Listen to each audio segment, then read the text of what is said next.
The first time Victoria Beaumont heard Liam Miller's thoughts, she was in a crowded elevator. She was stressing over the new quarterly report, and Liam, from the marketing department, gave her a respectful nod. "Morning, Ms. Beaumont." But inside his head, a voice was screaming, "Who the hell put these numbers together? This thing has more holes than a block of Swiss cheese." She didn't let on, but from that day forward, she began engineering chance encounters. Outside the break room, Liam was all smiles. "Making your own coffee, Ms. Beaumont." In his mind, he was grumbling. Did the entire office services team just give up? I bet the beans in that machine are from the Civil War. In the conference room, he nodded eagerly during a presentation. "This proposal is brilliant." His inner voice shrieked, "Brilliant, my ass. What moron came up with this?" The target demographic is completely wrong. Relying on his unfiltered mental commentary, Victoria pinpointed and solved one deep-seated company problem after another. It all came to a head at the annual gala, when she suddenly announced she was promoting Liam to be her new executive assistant. On the surface, Liam was a stammering mess of gratitude. I'm so honored." Inside, he was wailing, "Game over.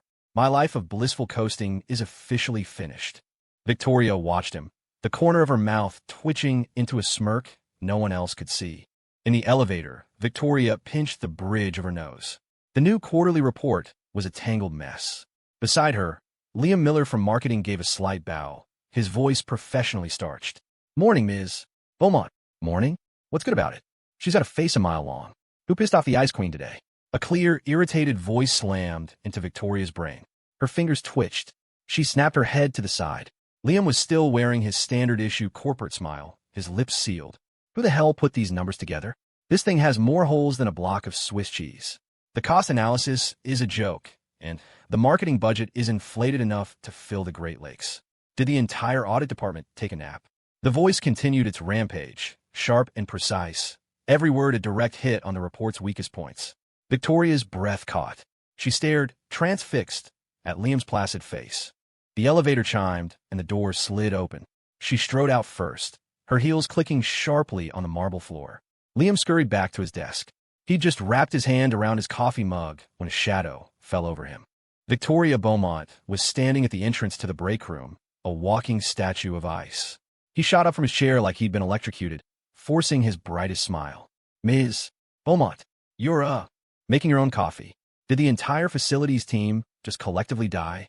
The filter in this machine has probably grown its own ecosystem, and the beans smell like actual mold. Who drinks this crap?" His inner disgust was overflowing, but his face was a mask of concern. "Can I help you with that?" Victoria's gaze flickered past him to the coffee machine. She gave a faint HM, but didn't move. "Filter? Mold." Her finger tapped once on the countertop. She turned to leave, tossing over her shoulder, "Get the head of office services to my office in 10 minutes. The atmosphere in the conference room was thick enough to freeze. Kevin Wong, the head of marketing, was gushing about his disruptive new promotional campaign, the PowerPoint slides behind him a garish mess that looked like a circus poster. Victoria was impassive, her fingers drumming silently on the table. Her eyes swept across the room and landed on Liam in the corner. He immediately sat up, straighter, nodding like a bobblehead doll. His tone was full of admiration. "Kevin, this proposal is genius. The market response is going to be explosive." "Explosive, my ass. Are we trying to burn money?" "The target demographic is completely wrong. You're aiming for retirees, but you're buying ad space on Twitch streams? Did a zombie eat your brain?" He calls it disruptive. I call it corporate suicide. The mental tirade was so intense it felt like it might blow the top of Liam's own head off.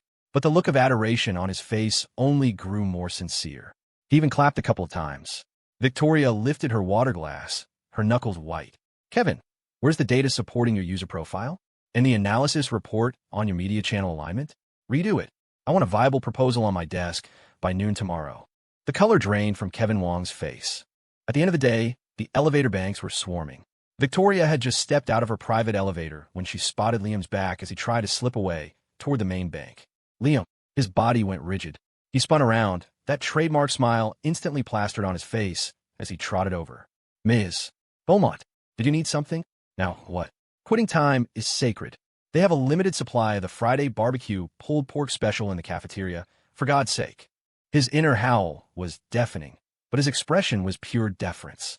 "At your service. You're coming with me. We're going to the plant in Jersey." Victoria didn't look at him. striding toward the main entrance as her black town car slid silently to the curb. Liam's smile froze on his face. His mind went into overdrive. The plant? That godforsaken place? My beautiful pulled pork sandwich. It's gone. This is bad. Someone must have screwed up royally. He resignedly pulled open the back door of the car. The Secaucus plant smelled of machine oil and burnt plastic. The plant manager, Victoria's portly, good-for-nothing distant uncle, Barry, was rubbing his hands together, his face a mess of smiles. "Vicky, kiddo, don't you worry about a thing. Your uncle's got it all running like a Swiss watch. Efficiency is through the roof." He gestured proudly at the clattering production line. Liam hung back a half step, his face a perfect picture of admiration. "You've done a wonderful job, Mr. Beaumont. The efficiency is incredible." "Efficient, my ass. Just listen to that racket. At least 3 of the machine bearings are shot. Where's the lubricant? The maintenance logs? Does he think this equipment is indestructible?" He was fuming. "And look at the finished product area. They've mixed the good units and the reject together like a damn salad bar. Is the entire QA department blind?" His eyes darted to a few crates in the corner, filled with products that were clearly off color. "And this defect rate? The numbers on the report must be a complete fantasy. I bet all the profits are getting skimmed right into his own pocket." Victoria ignored her uncle's bragging. She walked straight to the finished product area, her slender fingers idly sorting through a few units, her gaze as sharp as a scalpel. She picked up a defective item with a noticeable color flaw, then walked over to a roaring machine, tilting her head to listen to the grating, metallic screech for a moment. The entire time, Liam's inner monologue was a running commentary in her head. Bearings are shot. Rejects mixed in.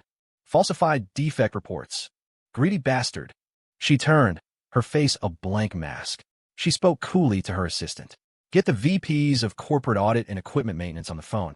Tell them to bring all the original purchasing, maintenance, quality control, and loss records and get to this plant immediately. Full investigation." The smile on Uncle Barry's face froze, then shattered. All the blood drained from his face. At the project completion party, the crystal chandeliers were blinding. A giant cake, decorated with the words, "Outstanding Contribution," was wheeled out to thunderous applause. Victoria stood at the head of the room, her expression cool. Liam was hiding near the edge of the crowd, trying to be invisible. He grumbled to himself, "Nice cake, but the frosting is way too sweet. Let's just cut the damn thing, so I can go home. I'm exhausted." They cut the project bonus in half, and all the credit went to the execs who swooped in at the end. Figures. No justice for the little guy. He listlessly poked at the fruit on his plate. "Whoa, is that Mr. Peterson's toupee slipping? One good gust of wind, and it's a goner." "Ha ha." He had to bite the inside of his cheek to keep from laughing, quickly looking down. "Crap, is the Ice Queen looking this way?" Liam jolted, instantly straightening his posture. His face morphed into a look of shared pride and excitement. He began clapping vigorously, his eyes fixed earnestly in Victoria's direction. Victoria's gaze slid away from him, her fingers tracing the rim of her cold champagne flute. No one saw her take a quiet, sharp breath, her chest tight with the subtle tremor of suppressed laughter. This constant, brutally honest background noise was a real test of her composure. The corporate holiday gala. Tuxes and gowns, clinking glasses. Liam was tucked away in the deepest corner of the buffet area, wrestling with a massive lobster claw. He was ecstatic. "Finish this bad boy, and I'm out of here." Perfect exit strategy. A screech of microphone feedback silenced the room. A spotlight hit the main stage, where Victoria stood in a black evening gown, looking like a frozen lake under the moonlight. "I have an important personnel announcement to make." Her voice was crisp, cutting through the hall. Liam's heart skipped a beat. "Personnel? Has nothing to do with me. Don't get between me and my lobster. Effective immediately, Mr. Liam Miller is appointed as the new executive assistant to the CEO." Clang. Liam's fork dropped onto his porcelain plate with a piercing clatter. He froze solid, as if struck by lightning. A few seconds later, reality hit, and his face erupted into an expression of profound shock mixed with a forced, over-the-top display of gratitude. "MMS. Beaumont. I can't. I'm not qualified. I don't have the experience for such a huge responsibility. I. His voice trembled, his eyes wide with sincere panic. "It's over, it's over, it's over. The sky is falling. My life of blissful coasting. My happy place. It's all gone. Is this woman insane? Or did I lay on the ass-kissing too thick, and this is my punishment? Somebody help me." The tsunami of despair in his head was about to crack his skull open. Every cell in his body was screaming. He could feel a cold sweat instantly soaking his back. Victoria looked at his face, a perfect portrait of a man being led to the gallows, and listened to the frantic, looping, broken record of its over in his mind. The faintest, fastest, most imperceptible smile flickered across her tightly controlled lips. It was like a crack appearing in ice, gone in an instant. She gave a slight nod without looking at him again and walked off the stage, the hem of her gown sweeping in a cool, dark arc behind her. Only she knew that the laughter she'd been bottling up for weeks had finally found a secret escape, blooming silently inside her chest. Liam's desk was mercilessly moved to the antechamber just outside the CEO's office, directly facing her door. He sat down, feeling like he was in an electric chair. The door opened. Victoria emerged. He sprang to his feet. "Morning, Ms. Beaumont." "Good morning, my ass." "Farewell, my happy little cubicle." "So long, my slacker comrades." It's been real. His mind was a wasteland of despair, but his smile was textbook perfect. "What can I do for you?" "Today's schedule," Victoria said, her voice flat. Liam immediately held out a tablet with both hands. "All set for you, Ms. Beaumont. 9 a.m. Meeting with the Prince of Darkness from Finance. 10 a.m. With that snake oil salesman from Apex Supplies. A real minefield today." Victoria took the tablet. Her fingers swiped across the screen, pausing for a fraction of a second on 10 o'clock. Meeting with Mr. Henderson, Apex. Snake oil salesman. She looked up. The file on Apex. "I want a news summary. Focus on their breach of contract history from last year and all quality inspection reports. On my desk in 30 minutes. Liam's smile faltered. "Yes, right away." Holy crap. How did she know that Henderson guy was shady? Is she psychic? His mind reeled as he sprinted toward the records room. In the conference room, Kevin Long was selling them another pipe dream. Liam sat slightly behind Victoria, trying to make himself as small as possible while pretending to take diligent notes. Kevin declared, "And with this campaign, we'll increase our market share by at least 20%. 20%? In his dreams. He's doubling the cost and driving profits into the negative. Is this a business plan or a suicide pact?" Liam was screaming internally. And he wants to try scarcity marketing when our warehouses are overflowing? He has to be cooking the books. Victoria tapped her finger on the table, cutting Kevin off. "Kevin, where is the data model supporting that 20% increase? What about your risk mitigation plan? And what is our current inventory turnover rate?" Sweat instantly beaded on Kevin's forehead. "Well, the model is still being refined. The turnover rate. I can get you the details later," Victoria said, rising. "Meeting's over. Give me the real data and a revised proposal before you leave today." She walked out of the room, her peripheral vision catching Liam's stunned expression. Liam returned to his new post, hugging a stack of files. He muttered internally, "Did the Ice Queen wake up on the wrong side of the bed today?" Kevin looked like he was going to puke. But damn, that was satisfying. His proposal was total garbage. A small smile touched his lips. "Something amusing, Mr. Miller." Victoria's cold voice materialized right behind him. Liam nearly jumped out of his skin, the files almost flying from his hands. "And no, not at all, Ms. Beaumont. I was just thinking about how I can better serve the company." Jesus Christ. Does she walk without making a sound? His heart was hammering against his ribs. Victoria looked at his instantly pale face, said nothing, and walked into her office. The door clicked shut. She pressed her fingertips to her temples, suppressing the laugh that had almost escaped. So loud, she told herself. In the break room, Liam was making a face at the coffee machine. "Who bought these new beans? They're so acidic they could strip paint. Someone in purchasing must be getting a kickback." He cautiously poured a small amount into his cup. "How's the coffee, Mr. Miller?" Victoria appeared in the doorway like an apparition. Liam's hand jerked, nearly spilling the coffee. He forced a smile. "It's excellent, Ms. Beaumont. Very. Unique flavor. Unique, my ass. It's poison." He screamed his head. "Is it?" Victoria walked closer, picked up the coffee pot he'd just set down, and sniffed it. Her brow furrowed slightly. "Notify purchasing. All of these beans are to be returned. Switch back to our previous supplier." Immediately, she put the pot down and left. Liam stood there, dumbfounded. Is her nose part bloodhound? How could she smell that? A wave of relief washed over him. Yes, no more poison coffee. At lunchtime, Liam was hiding in a corner of the cafeteria, shoveling food into his mouth when someone sat down across from him. He looked up and nearly choked. It was Victoria Beaumont, the CEO, in the employee cafeteria. "MMS. Beaumont." He hastily put down his fork and sat up ramrod straight. "Eat," Victoria said simply, gracefully picking up her own utensils. "Oh God, kill me now." Eating with the Ice Queen is going to take years off my life. Can I leave? My pulled pork doesn't even taste good anymore. Liam wailed internally, his face contorting into a smile that looked more painful than a grimace. Yes, of course. How does she eat so little? Is she a monk? No wonder she's as cold as a refrigerator. TCH, picky eater, pushing all the green peppers to the side of her plate. Just like a little kid. He couldn't help the thought. Victoria's movement, bringing a piece of chicken to her lips, paused for a barely perceptible moment. Her eyes flickered toward Liam's bowed head. So loud. She silently moved the rejected green peppers back to the center of her plate and, with a perfectly blank expression, ate one. Liam felt like he was sitting on a bed of nails for the entire meal. The food tasted like cardboard. The moment Victoria put her fork down, he shot up. Enjoy the rest of your meal, Ms. Beaumont. I have to go deal with some files. Watching his hasty retreat, Victoria felt that familiar, tight-chested feeling of suppressed amusement ripple through her again. This new assistant was turning out to be a little more eventful than she'd anticipated. Rain hammered against the windows. Victoria stared at her computer screen, her brow furrowed. The internal messaging system had suddenly crashed, throwing the entire headquarters into chaos. The head of IT, drenched in sweat, burst in. Ms. Beaumont, the main server is down. We're working on it. Liam looked on with performative anxiety. Is there anything I can do? Working on it. Old man Hemlock and his crew couldn't fix a toaster. The backup server was supposed to be upgraded last year, but the purchase order has been sitting in finance for 3 months. The main database log is about to explode. I'm surprised it didn't crash sooner. Victoria's head snapped up, her eyes sharp. Mr. Hemlock, activate the backup server upgrade you proposed last year.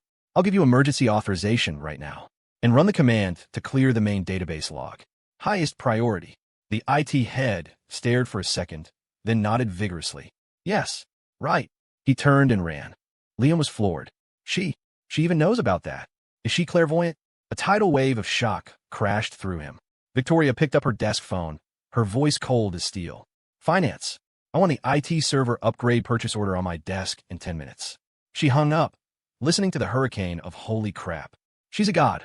Raging in Liam's head. They were the only two in the elevator. Liam held his breath, staring at the changing floor numbers. So quiet. So awkward. Should I say something? The weather? That's lame. Compliment her outfit? That's creepy. The thoughts scrolled frantically through his mind. Her perfume actually smells nice. Pine? Cedar? Figures. Cold and sharp, just like her. He took a tiny, imperceptible sniff. Victoria stood perfectly still, staring straight ahead.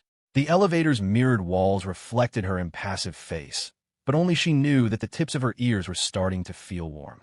So loud, she thought. Liam, carrying a mountain of files, bumped into a new intern around a corner. Papers went everywhere. Oh my God, I'm so sorry, Mr. Miller, the young woman stammered. No, it's fine. Liam quickly knelt to help her, a gentle smile on his face. Just be more careful next time. So clumsy, just like I was. Now these are all out of order. I'll have to resort everything. My life is pain. He sighed internally. Victoria happened to be leaving a conference room across the hall and saw the whole thing. She watched the resigned but patient smile on Liam's face, heard his real, internal complaint, and paused. She gave the terrified intern a small nod. Be more careful. Her voice, for once, was missing its usual Arctic chill. Liam returned to his desk with the resorted files. Victoria's line buzzed. Mr. Miller, order 2 afternoon snacks. Bring them in. Liam blinked. Yes, Ms. Beaumont. Is her appetite that good today? Did hell freeze over? He carefully carried in a coffee, a delicate slice of matcha cheesecake, and a chocolate mousse. Victoria didn't look up from her work. The chocolate is yours. Liam's hand twitched. Huh, Ms. Beaumont. I couldn't. Overtime pay, she said flatly, her eyes still on the document. Overtime pay is cake. And it's my favorite chocolate. Fireworks went off in Liam's head. He struggled to keep his face neutral. Thank you, Ms. Beaumont. He backed out of the office, closing the door behind him before breaking into a huge, silent, goofy grin at the chocolate mousse in his hand. Victoria picked up her matcha cheesecake and took a small, deliberate bite. The slightly bitter flavor spread across her tongue. She lifted her gaze to the closed door, as if she could see right through it to the man grinning like an idiot at his dessert. A faint smile she wasn't even aware of melted into the bittersweet aftertaste in her mouth. This constant background noise. Maybe it wasn't so unbearable after all. The quarterly board meeting was tense. Several of the old guard directors were attacking Victoria's new cost-cutting initiatives, their words sharp. Liam sat behind her, pretending to furiously take notes, while his mind went into overdrive. Bunch of dinosaurs. All they care about is protecting their own little fiefdoms. These numbers are obviously cooked. The purchasing price is inflated by 30%. Is the supplier director Evans's brother-in-law or something? Whoa, mister. Davis's dentures almost flew out. Victoria sat at the head of the table, her face like stone. She swiped a finger across her tablet, projecting an encrypted file onto the main screen. Her voice was cool. 2 supplementary points regarding our cost structure optimization. 1. Here is a comparative analysis of fair market purchasing prices. The evidence chain for the discrepancy has already been linked to related party transactions. 2. After the new plan is implemented, the budgets for core departments will not be cut, but increased. The allocation is as follows. Her delivery was steady, her data precise. She went straight for the jugular. The directors who had been attacking her turned pale. Liam was internally numb with shock. She even dug all that up. Is she even human? After the meeting, as everyone filed out, Victoria gathered her papers. Liam rushed over. Ms. Beaumont, you were incredible back there. You completely turned the tables. Total respect. She's a goddess walking among mortals. Victoria didn't pause in her work, only glancing at him. Transcribe the minutes. I want them before you leave. So loud, she thought to herself, but the corner of her mouth pulled upward by an imperceptible millimeter. It was the planning meeting for the company's anniversary gala. The proposal from the events department was all style and no substance. Liam sat in the corner, nodding seriously, while his mind ran wild. All flash. They're blowing the whole budget on some B-list celebrity and a light show. Meanwhile, the employee perks budget is pathetic. And a journey through time theme? How lame is that? Just give us cash bonuses. The grand prize for the raffle is a cell phone? Are you kidding me? Victoria flipped through the proposal, her fingers stopping on the budget allocation page. Change the theme, she said, looking up. Reallocate the budget. Increase the employee benefits and raffle prize pool by 50%. Mr. Miller will follow up with you on the specifics after the meeting. Liam froze, then quickly recovered. Yes, Ms. Beaumont. Did she hear me? No way. But a bigger bonus. Hell yeah. He was so happy he could have jumped out of his chair. During rush hour, an elevator malfunctioned. Liam and Victoria were trapped in the cramped space, the lights flickering ominously. The air grew thick. Oh crap. Are you serious? Stuck in a box with the Ice Queen. Say something. Anything. This is so awkward. She seems even colder now. Are those lights going to fall? Oh God, we're going to die. Liam tried to shrink into the wall, his breathing shallow. Victoria stood with her back to him, perfectly still, staring at the floor indicator. In the dead silence, Liam's thoughts were like a drumbeat. Don't panic, don't panic. Maintenance will get here soon. Please, God, please. His rambling, internal prayer somehow managed to cut through the oppressive atmosphere. The tense line of Victoria's shoulders relaxed, just a fraction. The lights suddenly blazed on, and with a lurch, the elevator started moving again. The doors opened. Liam, feeling like he'd been granted a pardon, quickly composed himself. After you, Ms. Beaumont. That was terrifying.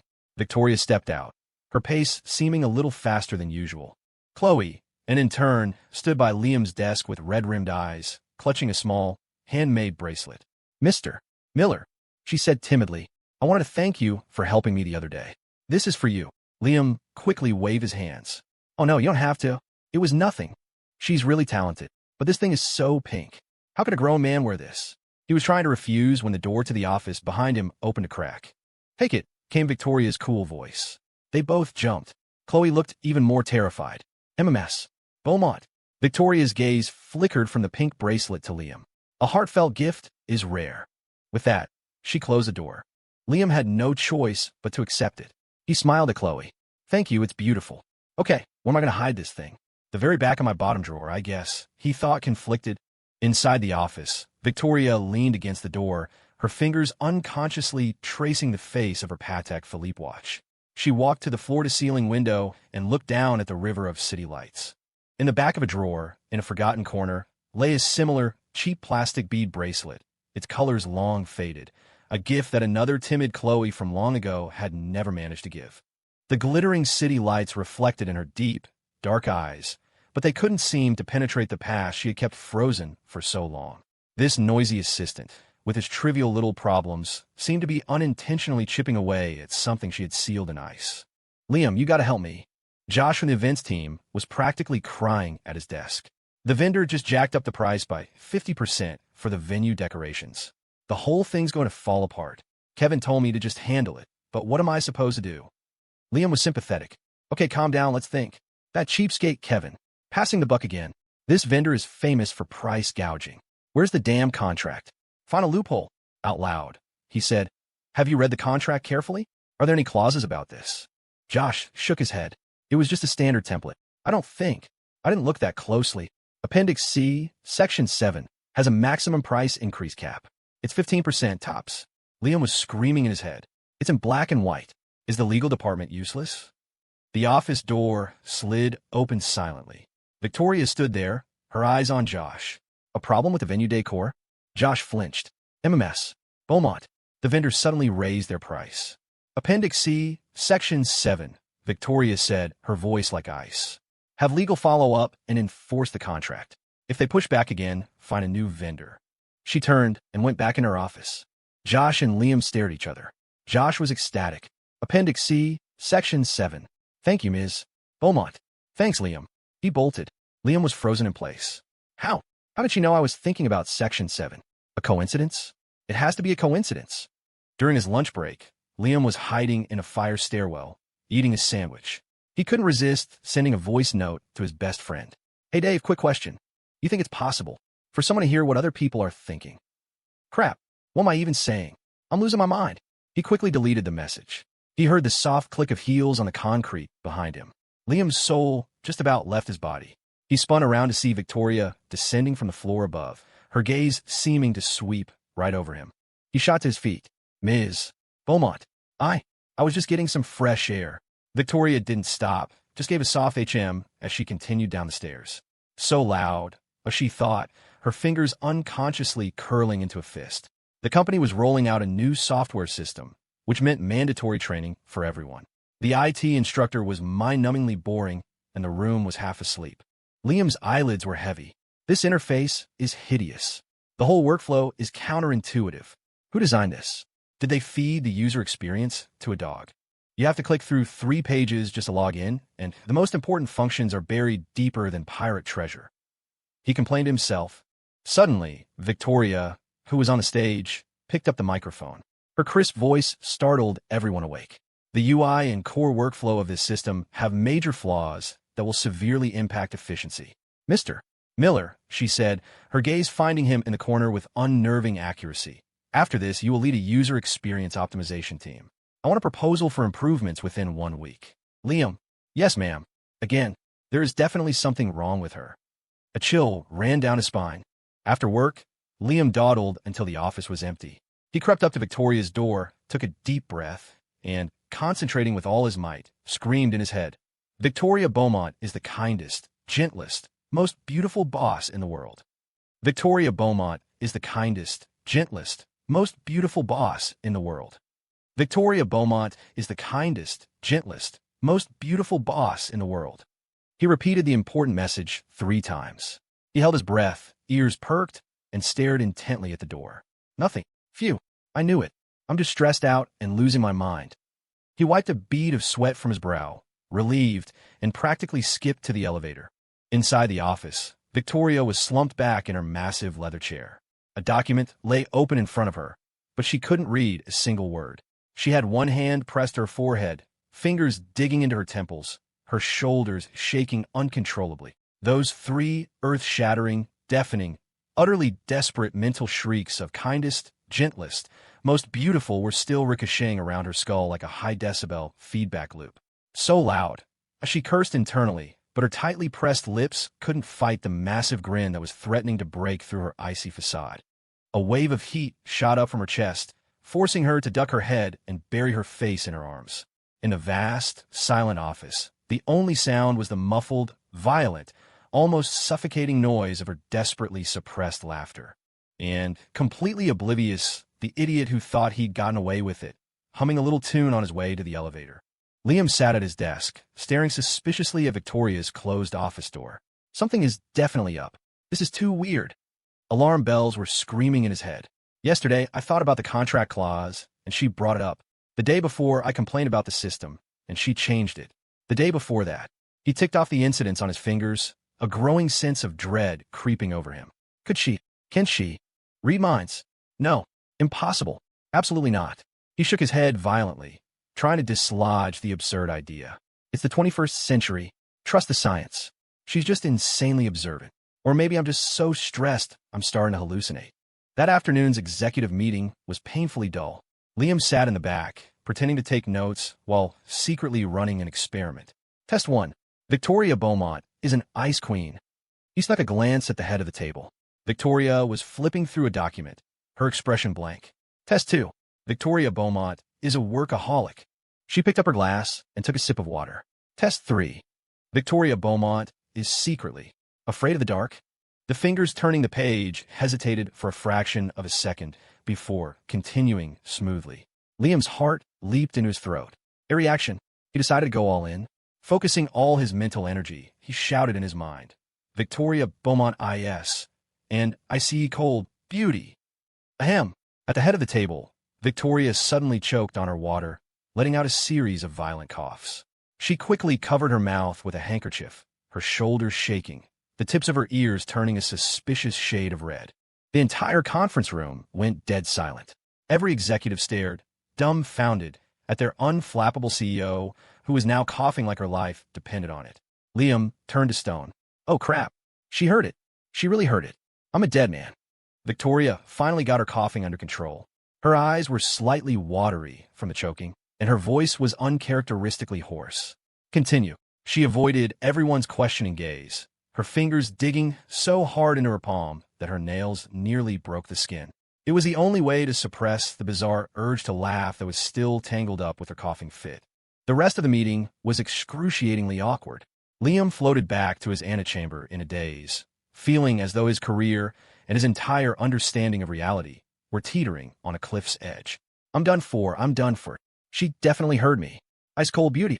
Is she gonna have me whacked? His mind was a bleak landscape. The intercom buzzed, making him jump.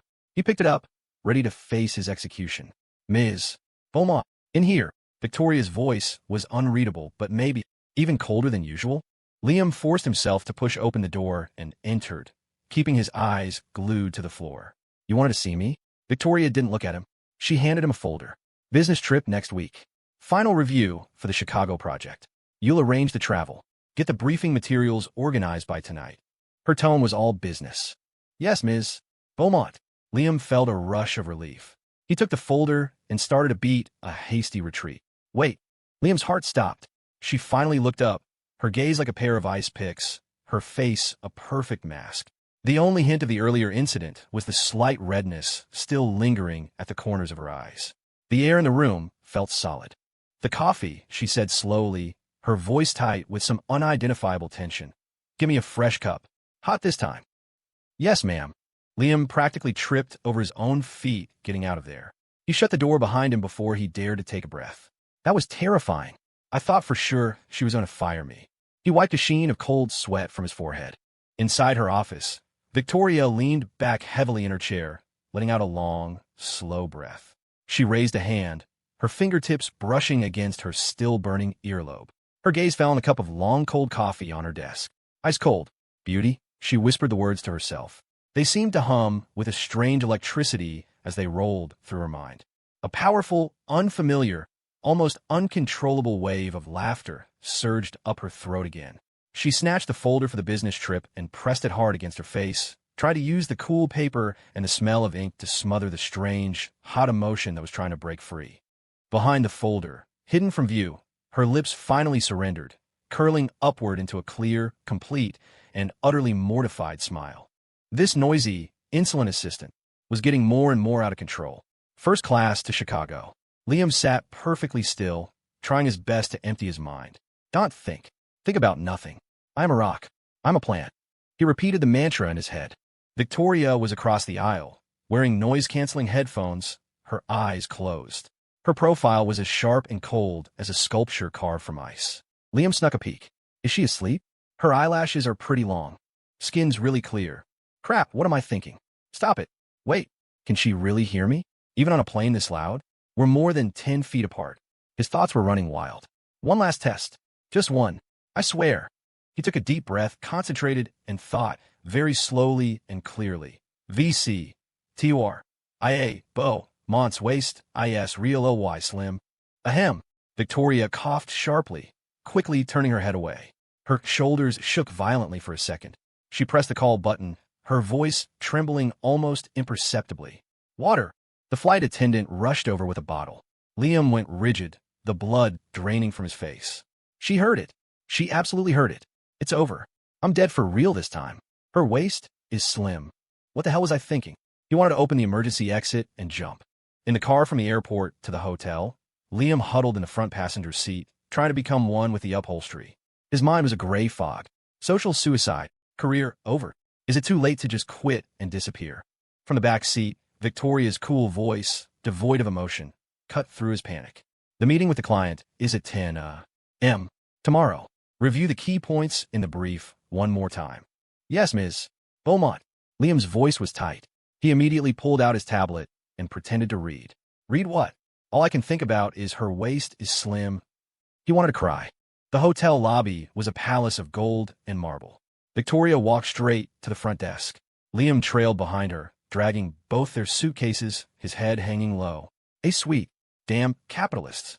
I wonder where my sad little standard room is. The receptionist smiled brightly. Ms. Beaumont, your presidential suite is on the top floor. And for you, sir, your room is on the 16th floor.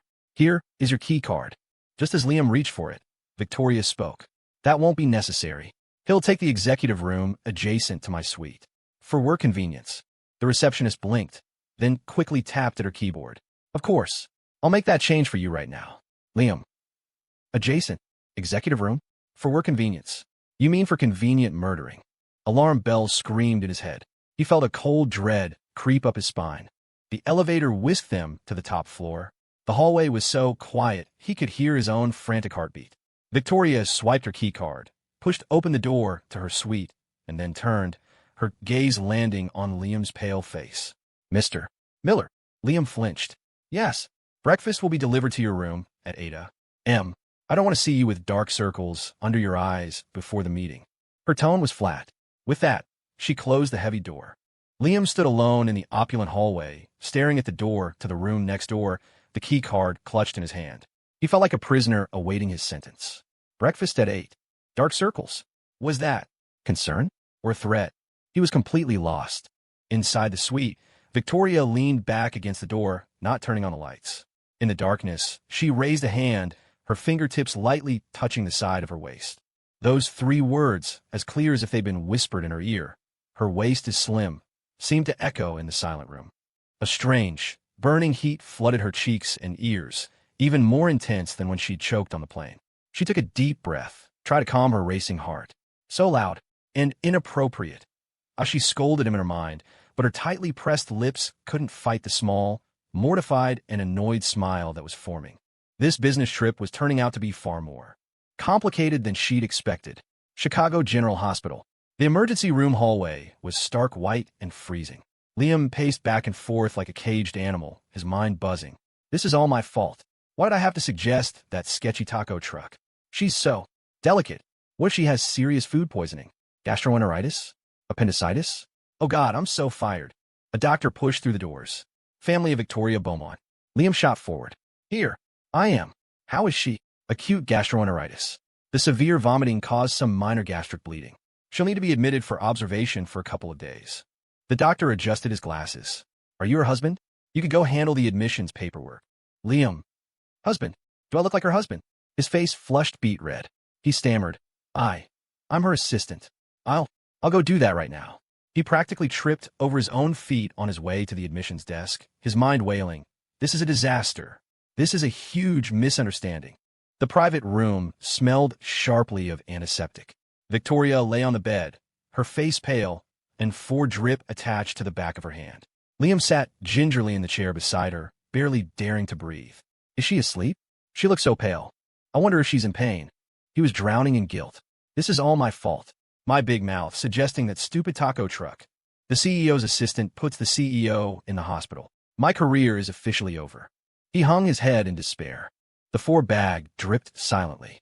Victoria's eyes were closed, her long lashes casting shadows on her pale cheeks. Liam stared at the slow, steady drip, his mind a tangled mess of self-blame and worry. She's all alone. I wonder if she's scared. Is this hospital good enough? Should I try to get her transferred? Gastric bleeding. That must hurt so much. This constant, anxious internal monologue was like a steady rain beating against Victoria's exhausted nerves. She didn't open her eyes, but her brow furrowed almost imperceptibly. Liam thought she was in pain and immediately leaned forward, his voice a hushed whisper. Ms. Beaumont? Do you need anything? Water? Are you hurting? He was completely helpless. Victoria kept her eyes closed, but her free hand, resting on the white blanket, twitched slightly. Her fingers curled, as if trying to grasp something. Liam's heart was in his throat. What do I do? Call the doctor? Is she cold? Is the AC too high? He hesitated, then slowly, tentatively, reached out, intending to tuck the blanket more snugly around her. Just as his fingertips were about to touch the fabric. You're so loud. A faint, exhausted, raspy whisper escaped Victoria's pale lips. Liam's hand froze in midair. He turned to stone, the blood in his veins turning to ice. She thinks I'm loud. But I didn't say anything. A thought like a bolt of lightning struck his scrambled brain. My thoughts. She's hearing my thoughts. She can really hear me. A tidal wave of shock and soul-crushing humiliation washed over him. He snatched his hand back as if he'd been burned, his face white, his body as rigid as a statue. Victoria seemed to have used her last ounce of strength. She turned her head slightly to the side, her breathing evening out as if she'd truly fallen asleep. Only she knew that after whispering, "You're so loud," a strange sense of relief, a feeling of giving up, had mixed with the drug-induced haze and pulled her completely into the darkness. This noisy, stomachache-inducing assistant was finally quiet. The room was silent except for the rhythmic beep of the heart monitor. Liam sat frozen in his chair, his mind a complete blank, save for Victoria's faint but earth-shattering words and his own silent, deafening internal scream. She knows. She knows everything. Outside, the city lights blazed, reflecting on Liam's pale, stunned face. His world had just been turned completely upside down. The hospital room was terrifyingly quiet. Liam remained rigid in his chair, his back soaked in a cold sweat, staring at Victoria's pale, sleeping profile. One thought looped endlessly in his mind. She heard me. She's always been able to hear me. I'm done for. Completely and utterly done for. All that complaining. All the disrespectful thoughts. And why thought on playing? He felt the room start to spin. The suffocating feeling of social death was choking him. I have to quit. Run right now. Buy a one-way ticket to another continent. He shot to his feet, his sudden movement knocking over the chair. Clang! The sound was deafening in the silent room. On the bed, Victoria's long eyelashes fluttered. She slowly opened her eyes. Her gaze was hazy, clouded with the vulnerability of sickness, but it locked onto Liam's terrified face and the overturned chair. Liam's soul just about left his body. His hands and feet were ice. MMS. Beaumont. I'm so sorry. Water. Victoria's voice was weak and raspy, cutting off his frantic apology. Oh, right. Water. Coming right up. Liam scrambled to pour a glass, his fingers shaking so badly that water sloshed onto the floor. He carefully brought the cup with a straw to her lips. Get together, Liam. Stop shaking. Just act like nothing happened. Maybe she was just delirious from the fever and talking nonsense. Yeah, that has to be it. He was desperately trying to hypnotize himself. Victoria took small sips, her eyes never leaving his trembling hands. She didn't speak. The only sounds were the soft gurgle of the straw and the frantic pounding of Liam's heart. Why is she staring at my hand? Does she think I'm an idiot? Liam wailed internally. Or is she checking to see if I'm about to make a run for it? That thought only made him panic more. She drank a little, then gently turned her head away. Liam quickly put the cup down and stood ramrod straight, like a prisoner awaiting his sentence. So loud. Victoria breathed out another word, her eyes half closed, as if she were exhausted. Liam instantly held his breath. Loud again? I didn't say anything. Wait, are my thoughts loud? His mind was a mess. Instinctively, he thought, should I leave? Sit, Victoria commanded, her eyes still closed. Her voice was as soft as a sigh, but it held an undeniable authority. Liam. Yes, ma'am. He sat back down stiffly, his back perfectly straight, not daring to move. His mind was a tug of war. Sit, She want me to sit here, without talking and without thinking? How was that even possible? The minutes crawled by. Liam sat like a statue, trying to empty his brain, his gaze fixed on the pattern of the floor tiles. I am a rock. I am a plant. I have no thoughts. He chanted himself. The grout between these tiles is a little crooked. Footsteps in the hall. They're getting farther away. Her breathing sounds steadier now. Is she asleep? Her eyelashes are so long. Damn it. I'm thinking again. He wanted to slap himself. Victoria lay with her eyes closed, seemingly at peace. Only she knew that Liam's frantic, suppressed, rabbit-like thoughts were as present and persistent as the dull ache in her stomach. The burning humiliation of having her secret exposed had been dulled by the medication, replaced by a strange exhaustion and an inexplicable sense of relief. This noisy idiot finally knew, and the world, it seemed, hadn't ended. Late that night, Liam leaned against the hard chair, forcing himself to stay awake. Victoria seemed to be in a deep sleep. The 4-bag was nearly empty. He quietly pressed the call button for the nurse. The nurse came in, changed the bag, and dimmed the bedside lamp on her way out. In the sudden darkness, Liam didn't notice that Victoria's hand, the one with the 4, gave an almost imperceptible flinch from the coldness of the new fluid. Is she cold? The thought surfaced instinctively. He hesitated, looking at her pale, slender hand, the blue veins visible in the dim light. On a strange impulse, he slowly, tentatively reached out his own hand and gently covered hers. The warmth was immediate. Victoria didn't move, as if still sound asleep, but the slight furrow in her brow, hidden by the darkness, seemed to smooth out just a little. The steady warmth from his hand, nervous and clumsy as it was like a faint but persistent current, slowly chasing away the chill of the 4 fluid and melting the last thin layer of ice that had formed around her heart when her secret was exposed. Liam held his breath, feeling the cool skin and the faint pulse beneath his palm. His mind was blank except for one thought. Don't wake her up. Please don't wake her up. In the silent hospital room, that unspoken plea became the only sound. The day of her discharge, the sunlight was blinding. Liam carried her prescriptions, following a step behind her like a spooked animal. Her face was still pale, but her stride had regained its usual sharp efficiency. The car, Victoria said. Liam immediately jogged ahead to open the back door of the town car, his palms sweating. Why? Why isn't she bringing it up? Is she pretending it never happened? Or is she waiting to punish me later? Victoria got in and closed her eyes, acting as if nothing was out of the ordinary. On the flight back, Liam sat bolt upright, his mind on lockdown. Empty. Stay empty. Think about the sky, the clouds, the airplane food. He stared intently at the seat in front of him. She looks a little better. Did she take her medicine on time? A thought slipped out uncontrollably. On the armrest, Victoria's fingers curled almost imperceptibly. Shut up, brain. Liam screamed internally. Sky, clouds, airplane food. Back at the office, the atmosphere was thick with unspoken tension. Liam sat at his new desk, which now felt like a torture device. The intercom buzzed. He jumped. Ms. Beaumont. In here. He took a deep breath and pushed the door open. Victoria was signing documents, not looking up. The final contract from Apex. Legal has reviewed it. I want you to look it over again. Focus on the penalty clauses in Appendix B. Yes, ma'am. Liam took the thick stack of paper with both hands. Appendix B? She mentioned that once before. He instinctively flipped to the right section. Wait a minute. Right here. His eyes widened. The compensation percentage in Appendix B, Section 3, contradicts Section 7 of the main contract. Are our lawyers blind? Is Apex trying to pull a fast one? His heart hammered. He looked up, about to speak. But Victoria spoke first, her eyes still on her own document, her voice perfectly level. Appendix B, Section 3, has a logical conflict with Section 7 of the main contract. The compensation rate will default to the terms in the main contract. Highlight it, and have legal and Apex confirm the revision. Liam. Yes, ma. His throat was dry. He couldn't say a word. A huge sense of the absurd, mixed with a secret, dawning understanding, washed over him. She heard me. She can always hear me. And she's using it. The realization hit him with the weight of a physical blow, but the terror was gone, replaced by a strange, settled calm. He quietly picked up a pen and drew a bright red circle around the critical clause.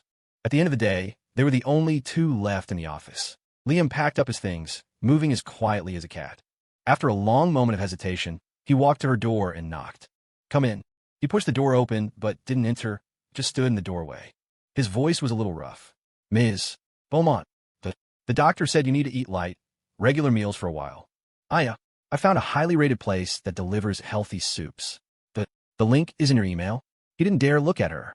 He quickly added, no pressure, of course. I'm heading out now, and practically fled. Inside the office, the sound of typing stopped. Victoria looked up at the hastily closed door. The golden light of sunset poured through the window, falling across her cold computer screen. A soft chime indicated a new email. The subject line was Healthy Soup Place. She didn't move. After a long moment, she tilted her head, her gaze falling to her own hand, the one that had been briefly covered, now resting empty on the desk. Her fingertips unconsciously traced the smooth surface, as if they could still feel a lingering, clumsy warmth that didn't belong to her. Outside, the city was lighting up, a river of traffic flowing below. In the silence of her office, the only sound was the low hum of the central air. Victoria leaned back in her massive chair and closed her eyes. The noisy inner monologue was finally silent, but the overwhelming quiet felt empty. It made the cavernous space feel even larger than before. Her fingers, resting on the mouse, tightened almost imperceptibly, then relaxed. On the screen, the icon for the new email glowed softly. The days passed in a strange, unspoken truce. Liam continued to be a diligent assistant, though he reined in his inner thoughts, trying to steer them in a more positive and constructive direction. The snark was gone, but the little mental notes about the coffee being too hot, the files being too heavy, or the cafeteria food being too salty still echoed in her head. And occasionally, when he saw her looking tired, a thought would slip through. I bet she skipped lunch again. Victoria, for her part, resumed her role as the ice queen, acting as if their silent confrontation in the hospital had never happened. But she started calling Liam into her office more often, even asking his opinion on non-critical decisions. Of course, Liam would only offer the most sycophantic praise, while Victoria would expertly extract the truth from his suppressed but still leaking thoughts. This is a bad idea. The cost is too high. They read completely missing the client's needs. There's a flaw in this data model. The company thrived. Victoria's empire grew stronger. But late at night in the empty CEO's office, the only sound breaking the silence was the constant, low-level hum of Liam's concern for her health and well-being. One afternoon, the final draft of the company's 5-year strategic plan landed on her desk. She scanned it quickly, her fingers stopping on a subsection suggesting strategic mergers through marriage to solidify market position. Her eyes went cold. Just then, Liam knocked and came in with her coffee. Your coffee, Ms. Beaumont. He set the cup down without meeting her eyes, though his mind reflexively commented, another massive document? Is she trying to go blind? Victoria didn't look up. She took a sip of the coffee. It was the perfect temperature. She closed the folder. Have a seat, Mr. Miller. Liam froze, then did as he was told, sitting ramrod straight. His internal alarms went off. This is it. She's finally going to confront me. Or fire me. Victoria finally looked up. Her gaze was like a searchlight, sharp and direct, as if trying to pierce through his carefully constructed composure and see the soul that chattered incessantly in her mind. This 5-year plan, she said, pushing the folder across the desk to him. In your personal opinion, where is its greatest point of risk? Her question was, as always, strictly business. Liam's scalp tingled. His brain scrambled for a textbook answer. Ms. Beaumont, your foresight is remarkable. The plan is comprehensive. The risk mitigation is excellent. Excellent, my ass. The biggest risk is that this whole thing is a fantasy completely detached from reality. The market changes in a blink. A 5-year plan this rigid is like trying to catch a fish you saw yesterday. And that marriage clause? That's a landmine. Business partnerships are built on mutual benefit, not marriage vows. Only a complete moron would buy that. The internal rant was a flash flood. His face, however, was a mask of sincere admiration. Personally, I don't see any obvious risks. Victoria sat quietly, listening to his hollow praise and to his fierce, blunt, and profanely accurate internal critique. His thoughts were a scalpel, perfectly dissecting the crisis hidden beneath the flowery language, especially his utter contempt for the merger clause. Her expression didn't change. After a few seconds of suffocating silence, she spoke. I see. She pulled the folder back, her finger tapping the cover. This plan is rejected. Redo it. The core principle will be flexibility. Eliminate all unnecessary and superficial entanglements. Liam. Yes, ma'am. Internally, he was exploding. She took my advice. She took my mental rant as advice. Oh my God. Also, Victoria's voice cut in again, calmer now, but carrying an undeniable weight. After work, go to Tiffany's. Pick this up. She pushed a small note toward him. On it was a safe deposit box number and a pickup code. Liam took it, bewildered. Tiffany's? Ms. Beaumont, are you picking up some jewelry? I can bring it back for you. An errand? Fine by me. As long as we don't talk about the mind-reading thing. I'll do anything.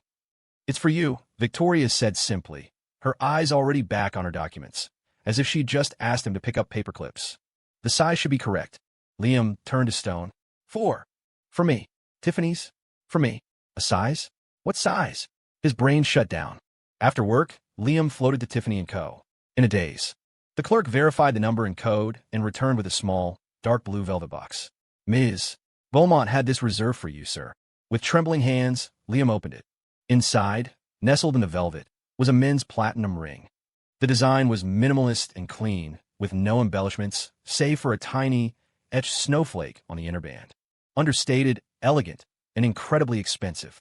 Hey, a ring. Liam's mind went blank with a roar. He snapped the box shut, his heart trying to beat its way out of his throat. What does this mean? What the hell does this mean? A year-end bonus? A loyalty award? Or hush money? No, this is way too expensive for hush money. Could it be? An utterly insane thought, accompanied by a wave of terror and a flicker of something else he didn't dare examine, seized him. He practically ran back to the office. The lights were still on. He took several deep breaths, mustered all the courage he possessed, and pushed open the door. Victoria was standing at the massive window, looking down at the glittering city, her silhouette long and solitary. She turned at the sound, her gaze falling calmly on the little blue box in his hand. You got it? She asked. Why, yes, Ms. Beaumont. Liam's voice was hoarse. He held up the box, his tongue feeling thick and useless. This is too much. I can't accept. Take it. Victoria cut him off, her tone leaving no room for argument. She walked toward him, the clicks of her heels sharp and clear in the empty office. She stopped a foot away from him, her eyes like a frozen lake, perfectly reflecting his panicked face. Liam, she said his full name. Her voice was quiet but carried a strange power that went straight to his core. I require a husband. Liam. He felt his blood turn to ice. Someone who, when I am asleep, will not be plotting to stab me in the back. Victoria's gaze was sharp enough to cut glass, as if she could see through every lie in the world. Someone whose true thoughts I don't have to waste energy trying to decipher. Her eyes flickered meaningfully toward his forehead, as if she could see right through his skull to the chaotic, screaming thoughts inside. HOLY crap, holy crap marriage. With me, because she can hear my thoughts. Compared to the other so-called elites with their hidden agendas and ulterior motives, her eyes locked onto his, and she spoke every word with absolute clarity, are the lowest risk, and therefore, the most logical choice.